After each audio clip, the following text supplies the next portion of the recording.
Craving your next action-packed adventure? Audible delivers thrills of every kind on your command, like Project Hail Mary by Andy Weir, where a lone astronaut must save humanity from extinction, narrated with stunning intensity by Ray Porter. From electrifying suspense and daring quest to spine-tingling horror and romance in far-off realms, unleash your adventurous side with gripping titles that'll keep you guessing. Discover exclusive Audible originals, hotly anticipated new releases, and must-listen bestsellers that hook you from the first minute. Because Audible knows there's no greater thrill than the one that speaks to you. Discover what lies beyond the edge of your seat. Start your free 30-day trial at audible.com/WonderyUS. That's audible.com/WonderyUS. Hi, I'm Brianna Seely, producer for Offscript Health.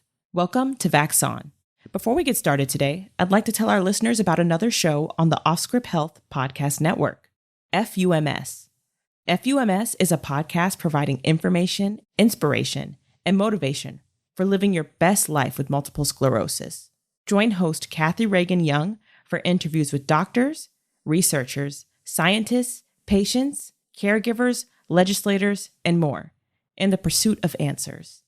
Check out the most recent episode on intermittent fasting with Cynthia Thurlow, a nurse practitioner, CEO, and founder of the Everyday Wellness Project. Intermittent fasting isn't just about skipping meals. Cynthia explains what intermittent fasting is and the types of fasts that are available. For more information, visit offscript.com/shows. The link will be in our show notes. Enjoy the show.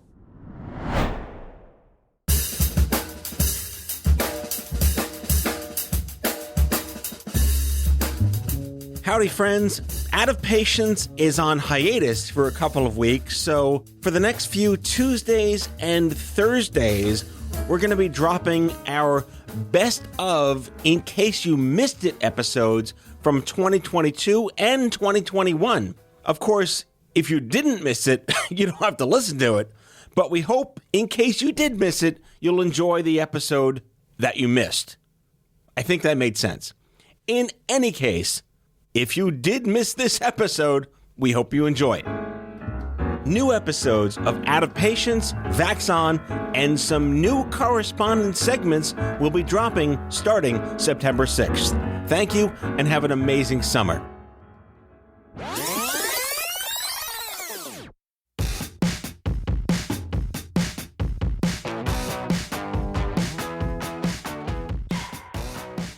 Hello. Hello, Elura. Hi, Matt. It's our first Vax On in 2022. Yeah, and this doesn't bode well for the rest of the year, honestly. So we're already starting off to a fabulous beginning? Fabulous. I mean, I don't have COVID. I am sick, but I don't have COVID. My son has COVID. Does that count? Fabulous. I don't. Yeah. My wife doesn't. My daughter doesn't, but he does. Okay. And he's feeling okay, though? Yeah. He's relatively asymptomatic. He just had sniffles.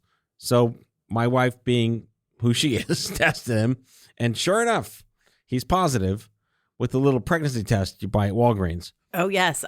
Believe me, I know. I have been both hoarding the tests, making advance appointments at the drive-through site, researching where I can get tests at the urgent care, and I am like the authority on all things COVID test. Are you now? Oh, you have no idea. But first, I have to tell you. I have to tell you about my update. We'll talk about testing in a bit. But I have to kind of update you on my only in a pandemic day that I'm having right now. All right. So this is a good timing to vent because the whole purpose of the top of the show is just to be angry. Yeah, well, I'm not happy. I will tell you, I'm not happy. Is it the Uncrustables? No, but they're fucking not on the shelves again. Oh, Let great. me tell you. Okay. No, so here's the sitch. So if you recall, yeah, no, I'm really not. I'm sitting here with a bag of ice on my arm because let me tell you what happened. So as you may recall, early in the pandemic, I decided to, get into shape and walk 1,000,000 miles, and I thereby destroyed my feet.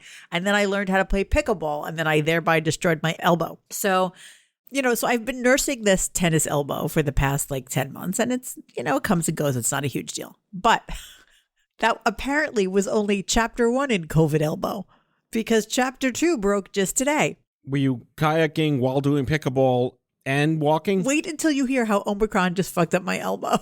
What? Okay, go on. So in my neighborhood, all of the trash and recycling pickup is all backed up because the people who work for these companies are all out because the whole world has Omicron. Right. Sanitation crews are all homesick. Right. It's really a problem. So, the township told us just leave your cans at the curb and we'll get to them when we get to them. Okay, fine. So I clean out my refrigerator today and my husband takes the trash, puts it in the garage, and I walk out and realize that we were on the lucky list because our trash got picked up today. And I was so excited that our trash got picked up that I yanked up the bag of garbage in my garage, and I wasn't paying attention in my enthusiasm to just get that sucker right in the trash can that I destroyed my elbow in the process. Oh, dear God. So it was you have to picture this. I very ungracefully picked up the bag of garbage and I heard snap and my elbow hurt. Your sanitation euphoria got the best of you. Oh, and I was like, are you serious? I have never picked up garbage with that kind of gusto ever. And I think I just did it because I was so excited that our day, we hit the lottery today. And here I am with my elbow in a brace with ice on. Now, would it have been this bad had I not already had pickleball COVID elbow? I don't know. Right. But what I know is I'm falling apart. Okay. And I'm as we blaming slowly COVID. Crest toward 50 in 3 years, right? Yeah. I mean, I don't even, at this point, my husband came in. He was like, don't do any of the things anymore. Right. Literally don't pick up anything. Professional couch potato for life. Yes. So that's my update. Well, I don't know if mine beats yours, but I hope it doesn't. I hope it doesn't beat mine because that's ridiculous. It isn't as funny as yours. I mean, I did not pick up anything. My son is too heavy to pick up, COVID or not. So I think you're going to win this one. Well, I hope Kobe feels better. Yeah. Side note, before we get to our first segment, I just celebrated my 26th cancerversary. Oh, happy cancerversary, Matt. What do we do to celebrate cancerversaries? Is there a standard gift? That one David's cent? Cookies. I'm going to go back to 1982 at the Woodbridge Mall and go to David's Cookies. Those were so weird, those cookies. They always tasted like they were sort of made out of sand. They were good. They were better than Mrs. Fields. I will go on the record as that. Do you remember the lunacy over Mrs. Fields cookies and then the recipe and then who had the real recipe and then it circulated like it was some sort of underground.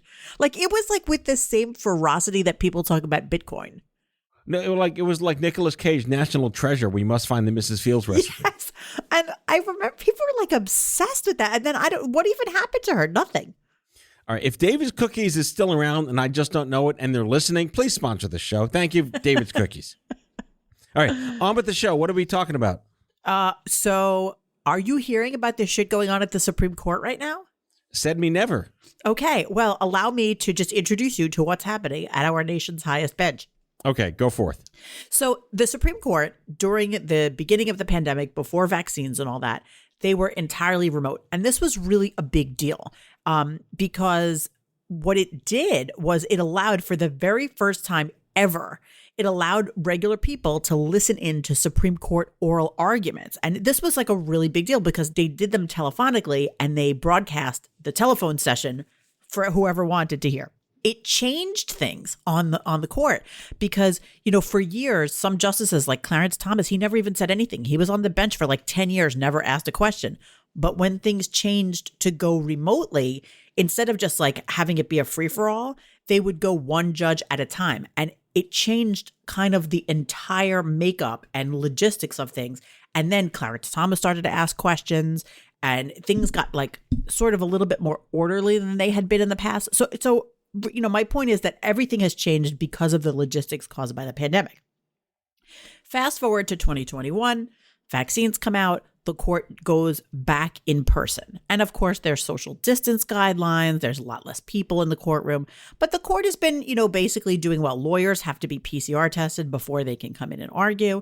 Everyone is expected to wear N95 masks, except for the justices. The justices, they are all vaccinated. The Supreme Court office has let everybody know all the justices are vaccinated and boosted, but it's up to them whether or not they wear masks in the courtroom. May I ask an ignorant question? Go ahead. How close do they sit to each other? I couldn't tell you exactly inches, but, if you think about how big that, think about the pictures that kind of come to mind, they're all on this one big bench. They're pretty close to each other.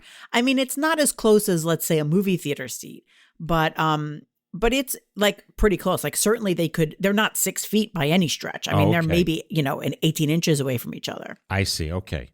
Like a classroom.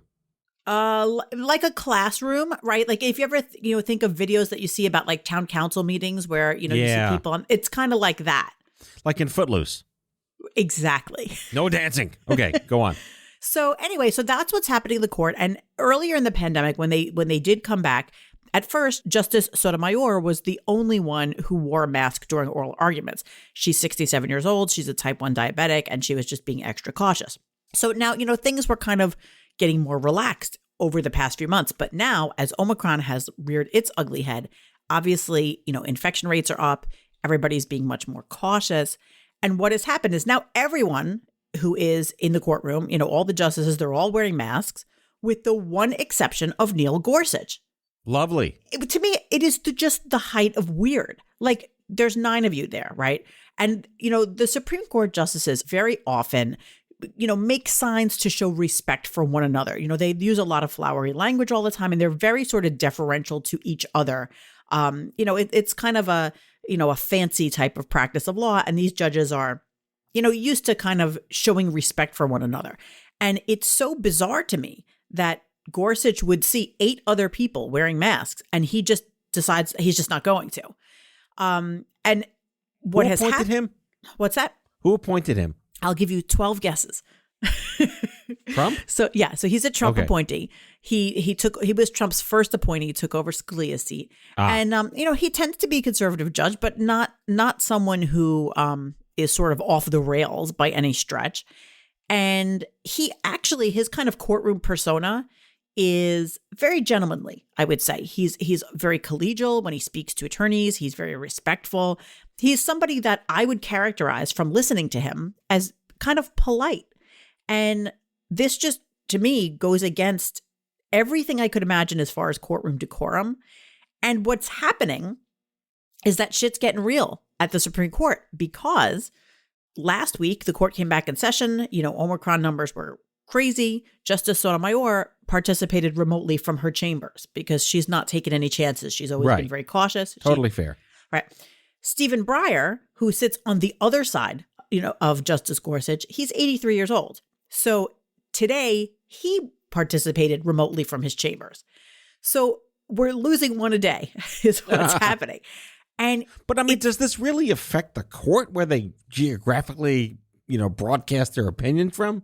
Well, remember, these aren't opinions. So these are oral arguments. Oh, so, I see. Yeah. So these are cases where you have each attorney arguing and the judges jump in and pepper them with questions. So in person is a little more kind of there's a better chemistry there. I mean, there can be, I will say that Breyer and Sotomayor, who participated from their chambers, they were very active and they asked their questions via telephone or whatever their audio system was. So it's not like they couldn't participate. But I have to say, like, isn't that strange to imagine that you're going to have a number of people in the room, a number of people outside the room, and just to have one person who just doesn't give a shit that he's sitting between, 2 immunocompromised people, and to just be like, no, I'm not wearing a mask. It's just crazy to me. Robert Rules of Order doesn't have this in it, does it? No, definitely not. And I have to tell you, I have become obsessed with thinking about what is the precursor. I have no idea if there have been conversations, has anybody asked this guy to wear a mask and he said no? Or is it just like he's not wearing one and everyone else is walking around huffing about it? I'm just really curious. And I sort of have to imagine Justice Sotomayor just rolling her eyes. She's one of these people who is sort of famous for being really blunt. And my sense is that she just has no time for this. And what is perhaps even more ironic is that this is all going on as the Supreme Court is considering the Biden administration's vaccinate or mask and test policy in the workplace. So they're being asked to decide. There. Yeah, they're being asked to decide if it's legal to have this vaccinate or mask and test policy. And they're thinking about workplace safety. And then you have one person on the bench who obviously doesn't really care about safety in his own workplace. Let's see how that vote goes. Yeah, I know. The whole thing is just crazy. So they're debating aerosol instead of, I don't know, what? Yeah. If they're going to debate vaccines and vaccine mandates, that's one thing. But to me, there's just nothing to even debate about masks. Put it on. It works. It's helpful. It's not a burden. Just do it and shut up. This is the me versus we argument we have all the time about this country is either about all of us or one of us. Yeah, but in this context, what's the big deal even for one of you? It's not, is it, you're always doing this kind of burden benefit analysis. And when it comes to wearing a mask, it just seems like, what is the burden? Is it really that big of a deal? It seems like such a nothing thing to do. My freedom. Sorry, I had to go there. All right. So, dear Supreme Court, thank you for doing your job. Anyway, what's next in this fabulous day we're both having? So I just thought we should talk a little bit about testing because how are things by you? Are tests like a total shit show to come by? Yeah, it's a kind of a weird, good problem to have that everyone's buying the tests, which means everyone's aware. Then it's New York City. So it's a totally woke culture that really wants to do the right thing for everyone else most of the time, except for Staten Island, whatever. I'm sure their CVS's are stocked with tests. Right. But here in Manhattan and Brooklyn, they're all gone. I'm imagining people selling tests out of the back of a trunk of a car or something. An IROC Z on Luton Avenue.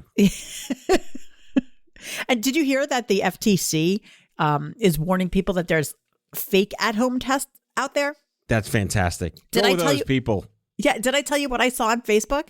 Was it like a pregnancy test that just says COVID on it? I can't even. The thing is, if you've seen the boxes, it would be impossible to tell because even the real tests have the worst possible packaging and stuff. They all look like somebody just printed it out on a dot matrix printer in their basement. I'm is this even real? The PSA for this episode is if you have to pee on a stick, it's not a COVID test. But so I was on Facebook a couple of weeks ago and I was looking for tests and I wrote in a neighborhood group, I searched for, at-home COVID tests. And this one person was I work for a distributor, so just private message me. And I was let's see where this goes. And it was clearly a scam. They were show up with cash only at 9 a.m. at this address and we'll give you a bunch of COVID tests. It's the N94 masks. It's number one pencils. So, number one pencil. Yes, that's exactly what it is. Yeah, exactly. It's the Crayola 63 box. My mother one time bought a whole case of number 3 pencils, which are the worst. There really is a number 3 pencil, by the way. Yeah, number 1 pencils are really dark. Number 3 pencils are really hard, and so they're very light, and they basically don't work. But there is no Crayola 63. No, Commodore 62, things like that. The VIC 19. The VIC 19. On that note, I don't know. God bless the black market. Our humans are really creative people and often terrible. Yes, exactly. So you want to do our Sermo poll and have our Sir moment? Yes, it's awfully timely. We love our friends at Sermo. 1.3 million doctors are right here at your disposal, listeners, and we're really privileged to be able to work with them. Ask them your questions and read their answers back to you. Lou, what do we got this week? So today I thought it might be helpful to sort of check in as we start the new year, just to get a handle on what's happening in terms of vaccine availability. Because, a lot of times we create our opinions in this vacuum of, well, it's easy for us to get a vaccine. And I thought it was important to see how, worldwide, what's going on? Are vaccines really available for other people? Wait, there's a world outside of America? In fact, that is what I'm told, but I haven't seen it in a while. Okay. In a while, correct. In a while, yeah. So we asked the doctors, does your country have adequate access to COVID-19 vaccines? In other words, does your country have enough to vaccinate the whole country? And not everyone said yes. Only 81% of doctors said that their country has enough vaccines for their entire country. So now, just to quantify that, we don't have a breakdown of what countries said yes and no. I guess we can make assumptions based on where we know supply chain issues are and developing nations, but 8 out of 10 isn't that bad. I don't know. Is it? That's still a lot of people. It's a lot of people, but I'd rather it be 80% than like 50%. Well, that's true. I mean, and by the way, we asked the same question about the boosters. Like, are there enough boosters? Right. For the boosters, it was a little bit less. 77% said that we have enough. 23% said that we didn't. And this I thought was interesting, that the numbers for the question, does your country have more than 50% of the population vaccinated? Those numbers corresponded exactly to the access to the vaccines. The same 81% of doctors said yes, more than 50% of the population is vaccinated, 19% no. So that tells me, obviously, that if there are more vaccines available, more people are going to become vaccinated. And, you know, the availability of vaccines is just as important as people's choice to become vaccinated. So does this mean that 4 billion humans have been vaccinated? Is it 4 billion? That's half the planet. You know, I have a hard time with those kind of giant numbers. I never remember like how many people are on the planet. And I think it's 8 billion because lots of people count themselves twice. Isn't there like a psychological thing that says that human beings can't comprehend more than 200 people? Yeah, once it gets above a certain number, your brain just mushes. That's me. For me, that number is 18. I think there's between 7 and 8 billion. We're not going to live Google this on the air here, but sure. You know, even if it's half, that's a lot of human beings that have been vaccinated. Yeah, no, it is. I mean, it is a great success for the medical industry to see that so many people have been vaccinated. But I can't help but, you know, feel conflicted just because there are also so many people who are voluntarily unvaccinated and they're clogging up the damn hospitals right now. Well, that's the thing, too. That leads to the fourth question, which is that do you think vaccinating as many people as possible could lead to a reduction in COVID variants? Yeah, I think we can safely say that. 85%, yes. Like, who would say no to that? Like, you know, can we stop the mutation? That's really what the hashtag should be. I don't know. Perhaps Neil Gorsuch has something different to say about it. Stop the mutants. My God. And then the last question here, are you concerned that the scramble to protect against Omicron will lead to a widening gap in vaccine availability? Yes. And we can discuss this at the second half of the show, which ties into what we're going to discuss about the new mayor of New York City, Eric Adams. So we'll be right back after this.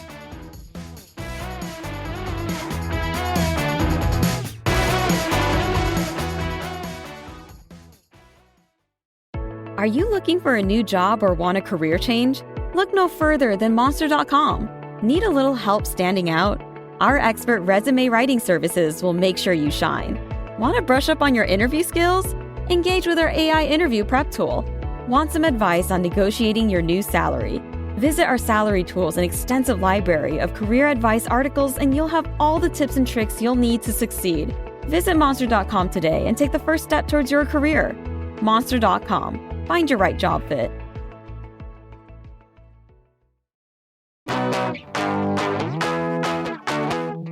All right, we are back, and I mean, Matt, we have to talk about this.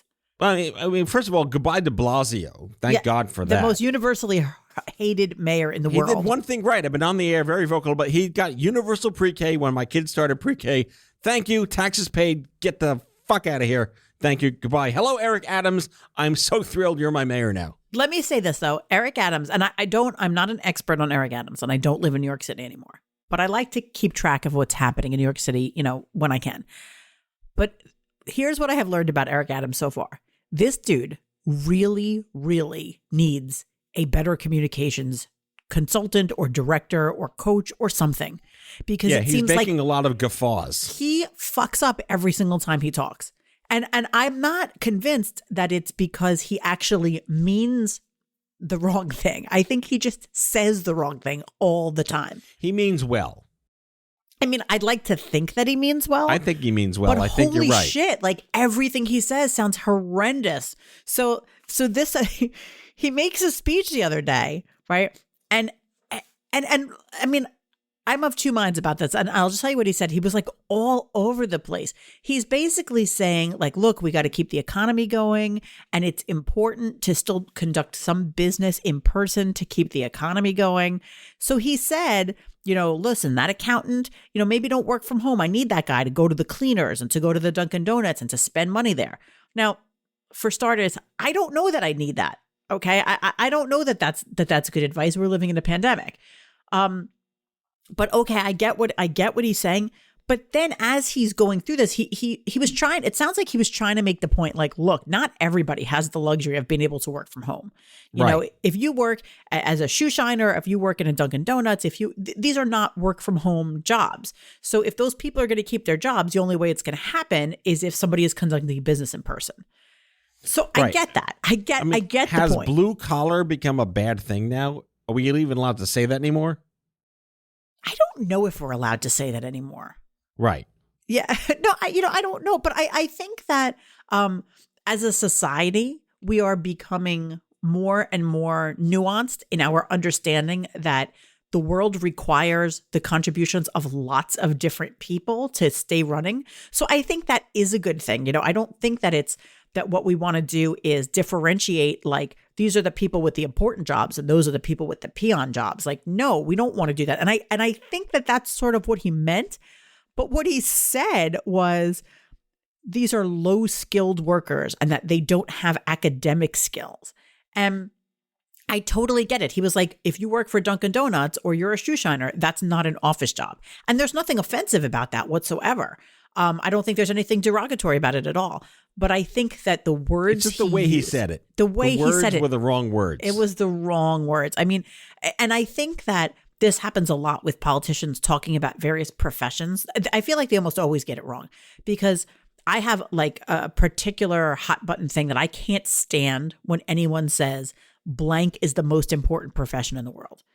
I know it's always meant well, but it's like nurses are the most important people and teachers are the most important people and cops are the most important people. And like, instead of saying who is the most important, can we just all agree that all of us are important and we are all contributing to our society in some way and leave it at that and stop making it like this big competition? I'm going to agree. Thank you. What a novel idea to agree. Right. That we shouldn't just say, you suck and you're great. Yeah. And I feel like I don't think Eric Adams actually meant to say that anybody sucks. I think just the opposite. He was trying to say, like, keep in mind, not everyone has the luxury to work from home. So if you want to support these people, you need to go in there and do some business with them. So I get that. But he didn't say that. And that's the problem. Newly minted mayor of New York has a Biden moment of dumb fuckery and not a good thing. But I think he's really doing a good job managing the unions, which is what's most important to me and a million parents who have kids in public school. Yeah, well, I mean, listen, he has a tough job. We'll see how he does and how it goes. I do not envy him. I would not want to be the mayor of New York because there is absolutely no making everyone happy. No. I mean, and because, you have all of these zillions of people with completely different needs and completely different lifestyles. And making a uniform rule that serves everyone is like impossible. So, I mean, good luck to him. Right.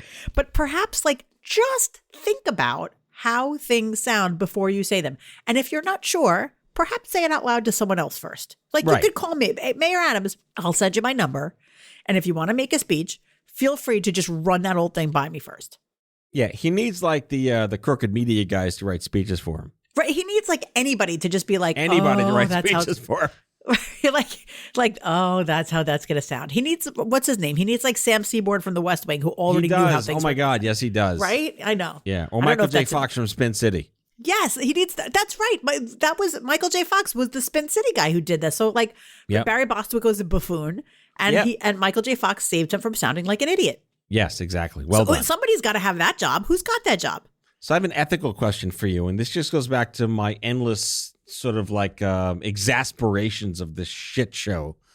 And it just goes back to people that continue to choose to not want to get vaccinated and forget the mandates, forget anything else. It's like it's become a legitimately, personal choice. Are they genuinely being selfish? Do they have rationale? These are not the people who are medically excluded. I want to just make that point blank. If you have cancer, you're sick, you can't get it. I'm not talking to you. But if there's always going to be 20% of people that are not going to be vaccinated and just choose never to do this, is the whole planet or are we just going to hit herd immunity by accident and they're getting off scot-free? I'm going to go with option B. I'm going to go with saying that these people are never going to like learn their lesson any kind of a hard way. But it doesn't matter because I do think that we're going to, as a society, recover from this catastrophe. And that is based on absolutely no medical knowledge at all. That is just based on me having some optimism. Because I also think that at some point I'm going to go a day without having an orthopedic injury. It remains to be seen whether that's actually true, but I'm going to go ahead and hope that that's true. I mean, I'd like to think that everyone I know that's gotten COVID, Omicron, that's been vaxxed and boosted, it's not really, what do they call that, breakthrough anymore? Because you have very minimal symptoms. And every story I read, or BBC, 99 out of 100 people hospitalized are unvaccinated. And the 1% that isn't are medically compromised old people with cancer who have been vaccinated. Right. So that sounds like sort of as clear as you're going to get, which is no one said this vaccine was going to make you never catch it. We did say it was going to make you not die from it. And that has always been the goal. And it seems like everything is moving along according to plan. You still are going to have naysayers that think that the risk posed by getting the vaccine is somehow greater than the risk of getting sick. I cannot understand that. I might understand that in a vacuum if you were weighing a vaccine against a disease that isn't out there rampant in your community. But I don't really understand the thought process when someone says, I'm afraid to get vaccinated because that might have long-term side effects or harmful, down the road, but they're not equally concerned that getting COVID won't do the same thing. I don't understand that kind of logic, but I have learned that, not everyone is as adept at dealing with straightforward logic, and Right. I think I don't say that to be, to look down my nose at people. I say it like it's important to understand, like people's minds work in different ways. So all we can do is kind of keep showing these people we've gotten vaccinated, we haven't died from it, we haven't had any adverse side effects. We've also not gotten sick. So perhaps think about it.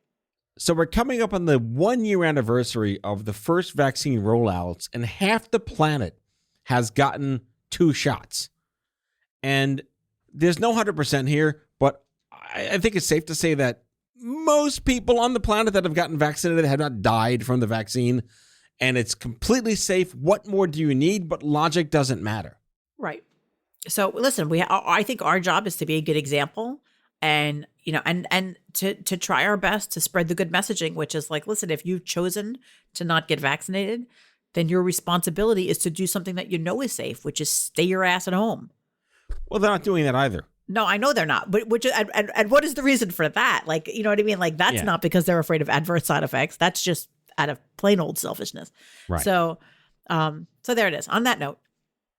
And if you're a Supreme Court justice and you're sitting next to someone who's 83 and next to someone who is a diabetic, put your fucking mask on. I'm fairly sure Neil listens to this broadcast. Are you? Fairly sure. He follows you on Law and Crime. He's best friends with Dan Abrams. I guarantee you Neil listens to this show. And he seems like he'd be so nice. Like, he seems like he would like me, but now I feel like I would definitely not like him. Right. Okay. On that note. On that note, have a wonderful week. I'm going to try not to get hurt between Please this week just and next stop week. doing everything. I'm going to stop doing everything. We need you to be around in a less agonized format. Yes, the less agonized version of Elura. That is who I'm going to try to be in 2022. All right, friends. We'll see you next week. Bye, everybody. That's all for now. If you like Vax On, be sure to subscribe, leave a review on Apple Podcasts, follow us on social, and tell all your friends to listen. Tell us your shit show of a healthcare story by leaving a message for us at 855-AUDIO-66, and we might just use it in a future show. Vax On is a product of Offscript Health. We are a healthcare engagement company built for patients and caregivers by patients and caregivers. Our executive producers are Matthew Zachary and Andrew McDowell. Our senior producer is Brianna Seeley. Our hosts are Matthew Zachary and Elura Nanos. It is recorded, mixed, and edited by Brianna Seeley. For advertising and media inquiries, email media@offscript.com. That's media@offscript.com. For more information, visit offscript.com.